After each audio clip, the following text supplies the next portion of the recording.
The murder of Gabby Petito is something that captured the interest of the country for quite some time. Still, very much has it. Civil litigation still underway between the Petito family and the Laundries. One of those points that has recently been brought to light is the allegation that the Laundries knew Gabby Petito was, in fact, gone, quote unquote, well before anyone else did, and yet still sat there went on a camping trip with his son before he killed himself, and just pretended like we don't know anything better. It's being litigated right now. Here to discuss kind of the psychology of that and the ability to do something like that. Shavaun Scott, psychotherapist and author.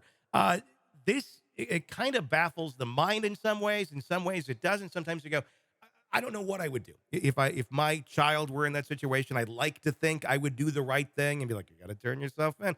I don't know. I've never been in that situation, but to know for sure that she is gone, the fiance of your son is gone. Your son has said she is gone, and to sit there and kind of pretend nothing is going on, at least publicly. What's going on through a parent's mind in a situation like that? Is this just a really bad trauma response where they didn't know what the hell to do at the moment? It strikes me as the epitome of callousness Yeah. that they did not have compassion for Gabby's parents and Hmm. what they must be going through. It makes me think that this was a situation where there had never been consequences for their son. And we know that he had a history of abusing Gabby. And oftentimes, people who behave that way, they're very entitled because they've never had consequences for their behavior. And it's really disturbing that they didn't encourage him to turn himself in and that they didn't, give law enforcement the information about what he had heard or what they had heard from him. I'm like you. I always try to put myself in the position of what would this be like.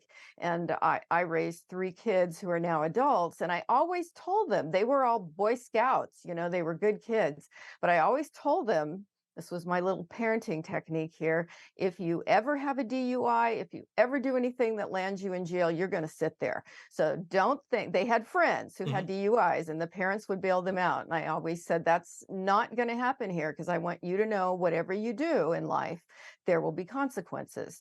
And I think so often there are certain kinds of parents that don't realize that if you don't allow your kids to have consequences, you may raise a monster. Yeah. And clearly, there was a lot wrong in this family. And the way they handle this, I think, is more evidence of that. So you didn't write them a letter saying if you have to bury a body, I'll bring a shovel and come along. Yeah, no, and that just kind of sealed it for me that we have some off parents here. Yeah. When we look at that piece of evidence in this case, how does that read to you? Does that read to you as if that truly was a you killed your fiance, let me help you bury the body, or does it read just a really off color joke, not having any knowledge that Gabby is dead, but still kind of the coddling, I'll do anything you need, my Yeah, little baby, because yeah. you're my little boy.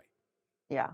Yeah, certainly the coddling is there, but I think in the context of she's gone and Yeah. yeah, I think it's more than just a joke or, something that's supposed to be symbolic. It sounds very literal. It does now because prior to this, we didn't have that context. We didn't have the context of them knowing. I think there was an assumption maybe they did, Maybe. but now Mhm. that we have that, it does kind of shine a little bit of different light on that letter. Yeah.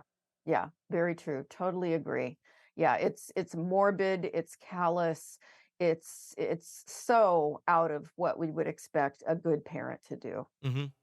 It'll be interesting to see where this all goes. Do you think this goes to an area of criminal liability at this point? Now that would be essentially aiding and abetting in some. I would think maybe I don't know. Having their son there that they know murdered his fiance, and then to take that step of hey, he's going to go for a walk in the woods, and then do what he did, end his own Mhm. life.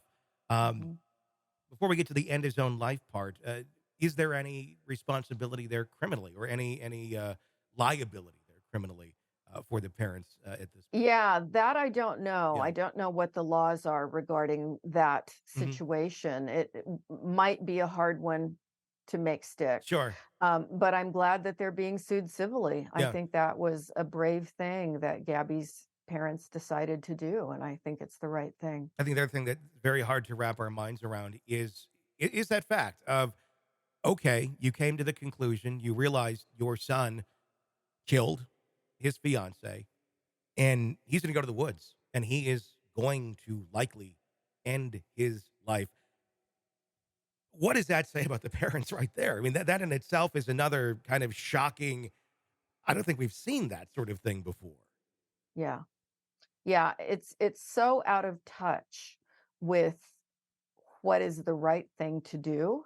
Hmm. It's striking. And I think if you had some personality evaluation, certainly at least on mom, you would find, oh boy, there's a lot here that's not right. And then when you put all that together, you kind of get the recipe as to why Brian was the way he was. Exactly. Exactly. It's all layers of things that were not optimal Yeah. in these people's lives.